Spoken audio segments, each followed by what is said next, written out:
ॐ श्री महाप्रज्ञ गुरवे नमः। जिसके सांसों में रहता है शाश्वत शांति का स्पंदन, उस महाप्रज्ञ को वंदन, उस महाप्रज्ञ को वंदन। सत्य अहिंसा अनेकांत को अर्पित जिसका तन मन, उस महाप्रज्ञ को वंदन, उस महाप्रज्ञ को वंदन। जिसके सांसों में रहता है शाश्वत शांति का स्पंदन, उस महाप्रज्ञ को वंदन, उस महाप्रज्ञ को वंदन।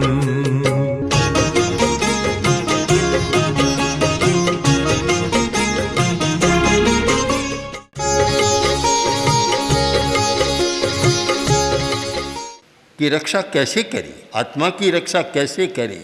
तो पहली बात ये बतलाई कि नित्यं क्रोधात् तपो रक्षेत। अगर तुम तप करते हो, तपस्वी हो, तो रक्षा करो। किससे? कि क्रोध से कहीं क्रोध तपस्या के पास न आ जाए। बड़ी कठिनाई है कि तपस्वी के साथ क्रोध जुड़ा हुआ है। यह भी कोई कैसा पता नहीं जोड़ा कैसे मिल जाता है। कई बार ये कैसेट बोलती है, लोग गाते हैं कि गुनारी जोड़ी ना ही मिले, पर यह तो जोड़ी मिल गई। कैसी जोड़ी मिली? क्या तपस्या करता है, क्रोध बढ़ जाता है, बढ़ता है, और बढ़ना स्वाभाविक है, क्योंकि उपवास किया, खाएगा नहीं तो ऊर्जा बढ़ेगी। ऊर्जा तो बढ़ती है। अब ऊर्जा का उपयोग करना नहीं जानता, उसे चैनलाइज करना नहीं जानता, उसका उपयोग कहाँ करे? अब वह ऊर्जा का उपयोग नहीं करता तो वह ऊर्जा जब एड्रीनलिन ग्लैंड के पास चली जाती है और कुछ केंद्रों के पास चली जाती है तो क्रोध बढ़ जाता है। जो तपस्या करने वाला स्वाध्याय और ध्यान में लग जाता है उसका क्रोध नहीं बढ़ता। उपवास किया, न स्वाध्याय न ध्यान, वो सारा समय विकथा में बिताया तो क्रोध को तो बढ़ना ही है। फिर वह ऊर्जा कहीं न कहीं तो अपना रास्ता खोजेगी। उस ऊर्जा को अगर हम स्वाध्याय और ध्यान में लगा दें तो फिर क्रोध नहीं बढ़ेगा। भगवान महावीर ने तपस्या की, उनका क्रोध कभी नहीं बढ़ा।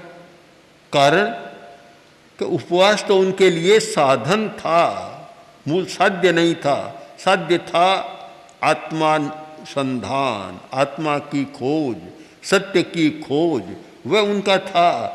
तो महावीर ने उपवास किया हो, ध्यान न किया हो, एक उदाहरण भी शायद आपको नहीं मिलेगा। उनके सारे उपवास ध्यान के लिए होते थे, न कि उपवास के लिए। जिस दिन ध्यान करना होता बस उपवास। ऐसा ही कोई एक तपस्वी था और बड़ा गुस्सेल था। किसी गृहिणी के पास बाहर आया और कुछ मांगा, कुछ जो चाहिए था वह स्वागत नहीं हुआ। गुस्से में आया और आकर साप देने लगा। पहले तो चिड़िया थी, चिड़िया दिया, चिड़िया मरकर नीचे गिर गई, उसको साप देने लगा। वह स्वयं पहुंची हुई महिला थी, बड़ी धार्मिक थी, जानती थी। जब साप देने लगा तो कहा कि महाराज सब पर साप मत दिया करो, मैं चिड़िया नहीं हूँ आप जो गिर जाएगी। एकदम ठंडा हो गया। तो ये दो बातें चली। सापानुग्रह है, तपस्या के द्वारा दो शक्तियाँ पैदा होती है, साप देने की और अनुग्रह करने की। अनुग्रह भी कर सकता है वह अगर अच्छी तपस्या करे तो। किंतु जो लोग तपस्या के साथ आत्मानुसंधान नहीं करते, आत्मान्वेषण नहीं करते, आत्मगवेषणा नहीं करते, उनमें क्रोध बढ़ता है और क्रोध में कुछ ऐसी बातें मुंह से निकलती है, वह बात हो जाती है, पर उससे न उसका भला होता न किसी दूसरे का भला होता। इस सारी स्थिति को ध्यान में रखकर और कहा रक्षा करो, तपस्या की रक्षा करो। तपस्या भी आत्मा का एक परिणाम है। आत्मा की रक्षा करो, तपस्या की रक्षा करो। किससे? कि क्रोध से रक्षा करो। वहाँ डाका नहीं डालेगा कोई, डाकू नहीं आएगा। क्रोध सबसे बड़ा भयंकर डाकू या कुछ भी मान लो, उससे रक्षा करो। दूसरी बात, श्रियम रक्षेच मत्सरात्। अगर तुम्हारे पास लक्ष्मी है या आभा है, शोभा है, वैभव है, संपत्ति है, उसकी रक्षा मात्सर्य से करो, मत्सर भाव से। ईर्ष्या, स्पर्धा, इससे उसकी रक्षा करो कि ईर्ष्या उसके पास न आए, मात्सर्य न आए, यानी दूसरे के प्रति घृणा की भावना, ओछेपन की भावना या उसके अवमान की भावना तुम्हारे मन में न आए। तो लक्ष्मी की रक्षा करो। अगर मात्सर्य आया तो संपत्ति तुम्हारे पास टिक नहीं पाएगी। तो विद्या मानाहो मानाभ्याम विद्याम, ये विद्या की रक्षा करो, उसके पास न मान अहंकार आए और न अवमान किसी का आए, उसे बचाओ। आत्मानं तु प्रमादतः है, आत्मा को बचाओ, आत्मा की रक्षा करो। तो वह किसकी रक्षा करें? प्रमाद से। आत्मा को प्रमाद से बचाओ। प्रमाद ये आत्मा के लिए बहुत घातक तत्व है। प्रमाद, प्रमाद से बचाओ। प्रमाद बहुत बाधा डालने वाला है। एक शराबी शराब के नशे में होता है, उसको पता नहीं लगता क्या है। प्रमाद भी कम नशा नहीं है। जो प्रमादी है उसे भी पता नहीं लगता। भगवान महावीर ने साधना के लिए किसी एक शब्द को प्रमुख रखा तो वह है अप्रमाद, जागरूकता। सदा जागरूक रहो, सो मत, जागरूक रहो। प्रमाद का मतलब है विस्मृति, भूल जाना। प्रमाद का अर्थ है सो जाना, मूर्छा में चले जाना।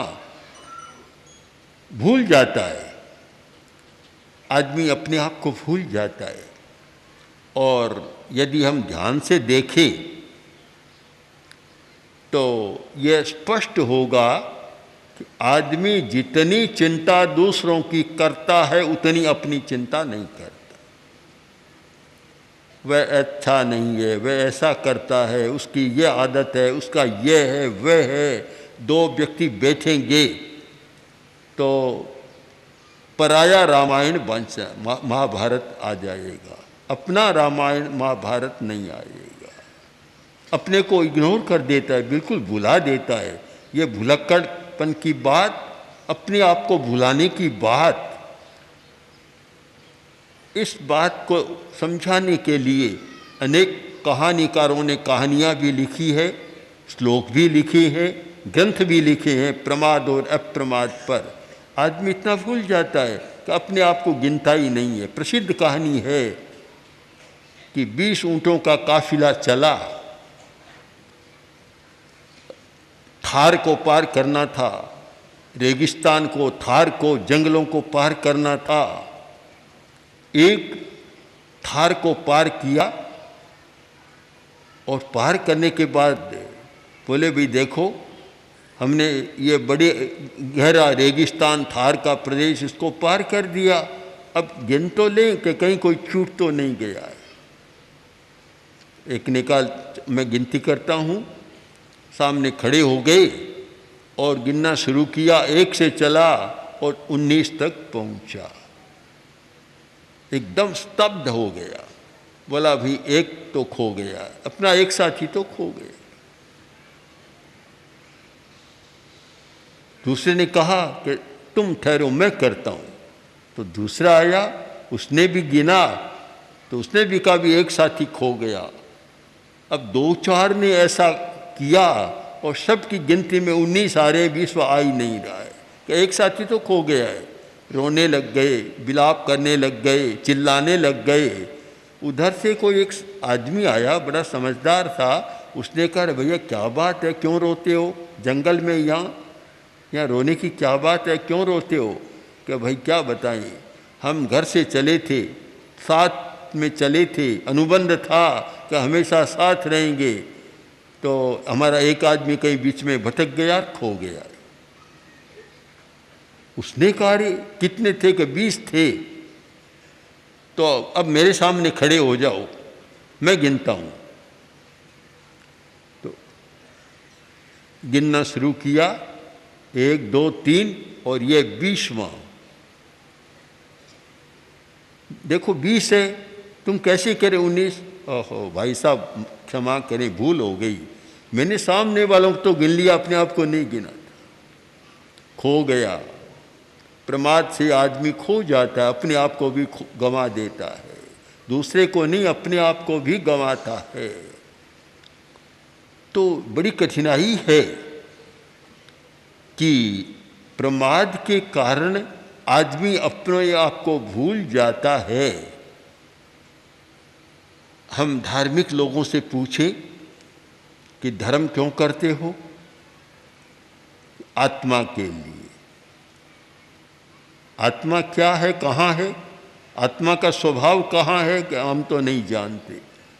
जिसके लिए धर्म करते हो और उसको भी नहीं जानते, कितना बड़ा प्रमाद है। यही तो है प्रमाद, विस्मृति, कि हमें उसकी स्मृति नहीं है कि मैं किसके लिए जा रहा हूँ। कार में बैठा और कार चालू हो गई, घंटों तक चलती रही। आखिर बोले, ड्राइवर बोला कि भैया बताओ कहाँ जाना है? या आ गया तुम बता रही, कहाँ जाना है? कभी अब तो पता तो मैं भूल गया हूँ। यह है प्रमाद, विस्मृति, अपने लक्ष्य को भूल जाना, अपने कर्तव्य को भूल जाना, अपने गंतव्य को भूल जाना, यह है हमारा प्रमाद। और आत्मा को प्रमाद से बचाओ, यानी आत्मा के स्वरूप को जानने का प्रयत्न करो, उसे भुलाओ मत। अगर ये पूछा जाए कि 24 घंटों में पैसा, रोटी, पानी कितनी बार याद आता है और आत्मा कितनी बार याद आती है? 24 घंटे की बात मैंने कह दी, 24 दिनों में भी, 24 महीनों में भी कभी आत्मा है, याद आती है या नहीं आती है?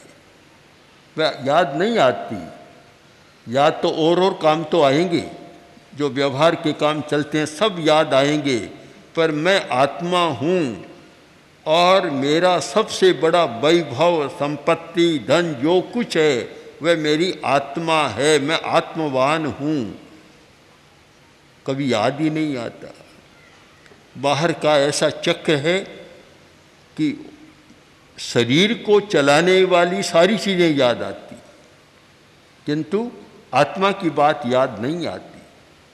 बहुत लोग जानते ही नहीं है कभी शरीर में कोई दूसरी चीज़ भी है क्या। कोरा शरीर नहीं है, कोरा यह कोई चिकित्सकीय केंद्र नहीं है कि जहाँ भाई भीतर हार्ड है, मांस है, लोही है, प्लाज्मा है और भी कुछ ऐसे तत्व हैं, भीतर अंग है, अवयव हैं, प्रत्यवयव है, आदि आदि हैं, स्नायु है, नाड़ी संस्थान है। इतना ही नहीं है। अगर इतना ही है तो फिर रक्षा की कोई बात ही नहीं आती। यह कि शरीर के भीतर चेतना है, चेतना है जिसके द्वारा हम जानते हैं। हमारा सारा ज्ञान चेतना के द्वारा होता है और वह शरीर नहीं है, शरीर के भीतर है। भीतर है, शरीर नहीं है। मकान है सामने, किंतु मकान तो कोई नहीं है, मकान तो मकान है, उसमें कोई है। तो शरीर तो एक मकान है, उसमें कोई रहने वाला है। हम मकान को तो जानते हैं, रहने वाले को नहीं जानते। भीतर जो रहता है उसको नहीं जानते, भीतर का पता नहीं कौन रहता है। आजकल जैसे होता है ना कि एक फ्लैट वाला दूसरे फ्लैट में कौन रहता है नहीं जानते।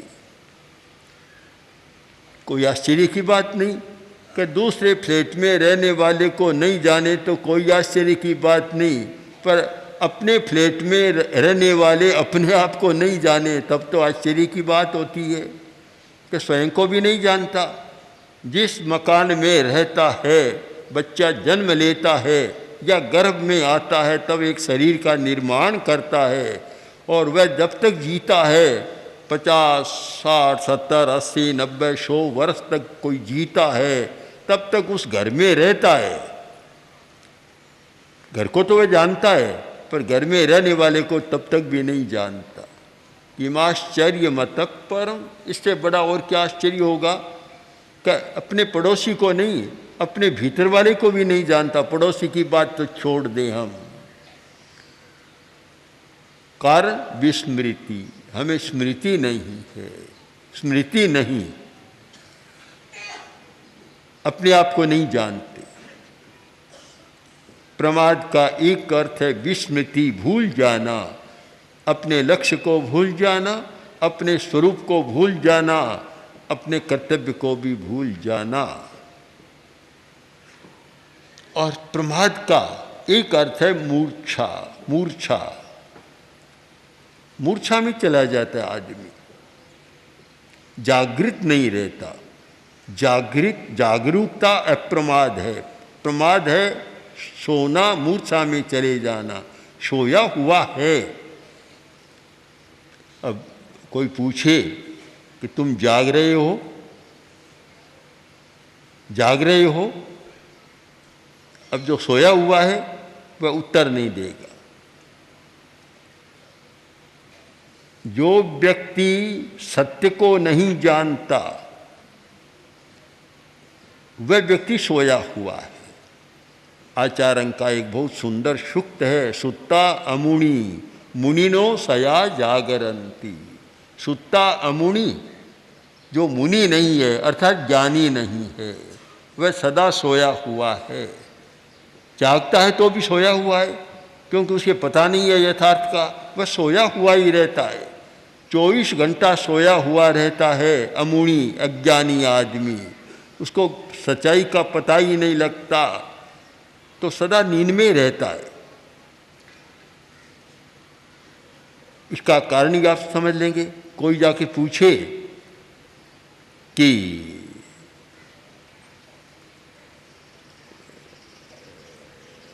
तुम्हारे भीतर आत्मा है, मुझे पता नहीं, मुझे पता नहीं।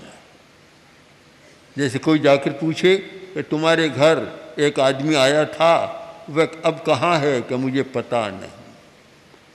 ठीक उत्तर यही हो गया कि तुम कौन हो। महर्षि रमण ने इस सूत्र को ही साधना का सूत्र बना लिया था कि मैं कौन हूँ, तुम कौन हो, मैं कौन हूँ। बस मैं कौन हूँ, इस बात पर चलते चलते मैं कहाँ कौन हूँ शायद पहुँच जाता है आदमी, पर इसको पता ही नहीं कि मैं कौन हूँ। जानते ही नहीं। क्यों नहीं जानते? कि प्रमाद के कारण, मूर्छा के कारण के जागरूक नहीं बना, अपने प्रति जागरूक नहीं बना।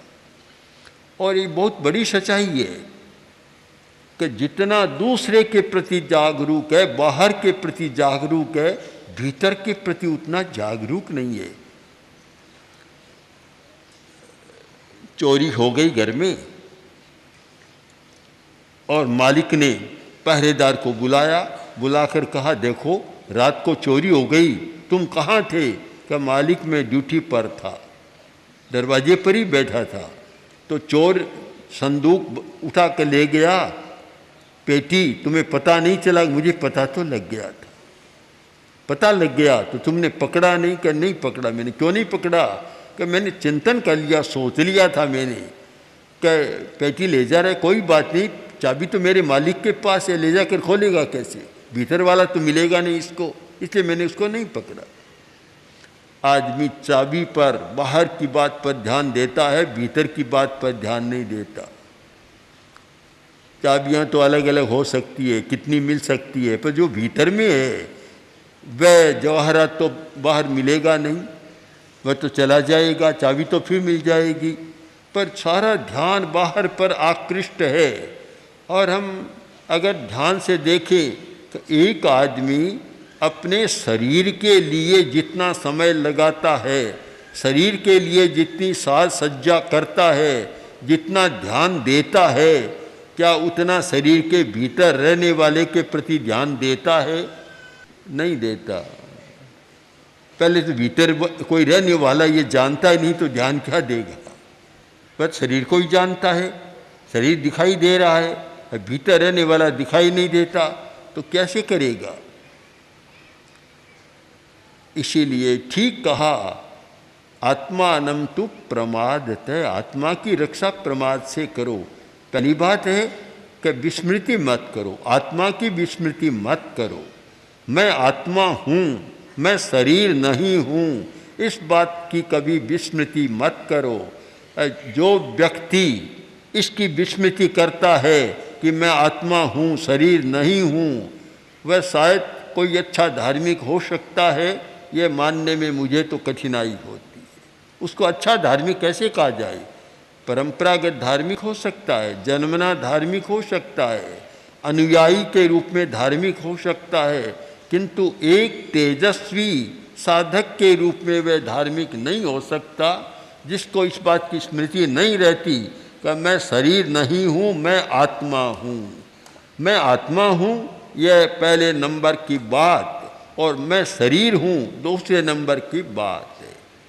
क्योंकि मैं शरीर में हूँ इसलिए मैं शरीर हूँ कह भी दे, पर वास्तव में मैं शरीर नहीं हूँ। यह है कि मेरा घर है, मेरा घर। शरीर तो है मेरा बाहर का घर, यानी मिला हुआ घर है। मेरा अपना घर तो मेरी आत्मा है, जहाँ कि मैं सदा रहता हूँ, मेरी चेतना है। अनुयोग द्वार सूत्र में एक बहुत सुंदर प्रसंग है। नए की मीमांसा करते समय कहा गया, पूछा गया कि तुम कहाँ रहते हो? उसने कहा मैं लोक में रहता हूँ। अरे लोक तो बहुत बड़ा है। फिर पूछा कहाँ रहते हो? तब बोला कि मैं भारत क्षेत्र में रहता हूँ,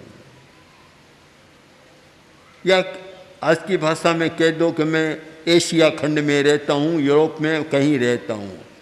तो अभी भारत तो बहुत बड़ा है, कहाँ रहते हो? हम उस उदाहरण को इस भाषा में बदल दें कि मैं राजस्थान में रहता हूँ। तो राजस्थान तो बहुत बड़ा है, कहाँ रहते हो? तो फिर हम वर्तमान की बात को ले लें कि सिरियारी में रहता हूँ। तो सिरियारी का क्षेत्र तो बहुत बड़ा है, कहाँ रहते हो? तो कोई कह दे मैं हेम अतिथि गृह में रहता हूँ। वह तो बहुत बड़ा है, कहाँ रहते हो? कि अमुक नंबर के कमरे में रहता हूँ। कि कमरा तो बहुत बड़ा है, कहाँ रहते हो? कि उस खाट पर मंच पर बैठता हूँ, तो वह तो बहुत बड़ी है। फिर कहाँ रहते हो? तो आखिर कहा कि मैं शरीर में रहता हूँ, अपने शरीर में रहता हूँ। अरे शरीर तो बहुत बड़ा है, तुम कहाँ रहते हो? शरीर तो बहुत बड़ा है, तुम कहाँ रहते हो? क्योंकि आत्मा पूरे शरीर में नहीं रहती। चमड़ी में आत्मा कहाँ है? हाड़ में आत्मा कहाँ है? आत्मा रहती है तो नाड़ी तंत्र में तो हो सकती है, जो हमारा नर्वस सिस्टम है वहाँ तो आत्मा की चेतना रहती है, पर इनमें चेतना कहाँ है? बाहर तो कोई चेतना नहीं है। तो शरीर तो बहुत बड़ा है, शरीर में तो इतनी पोल है, कोई आदमी मुंह खोले तो भीतर क्या पोल ही पोल दिखती है, गड्ढा सा दिखता और है क्या भीतर? भीतर में सारा पोल पोल है। कहाँ रहते हो? तब बोला मैं मेरे आत्म प्रदेशों में रहता हूँ, इस केंद्र में रहता हूँ। अब कहाँ से कहाँ तक चले गए? मैं कहाँ रहता हूँ? मैं कौन हूँ और कहाँ हूँ?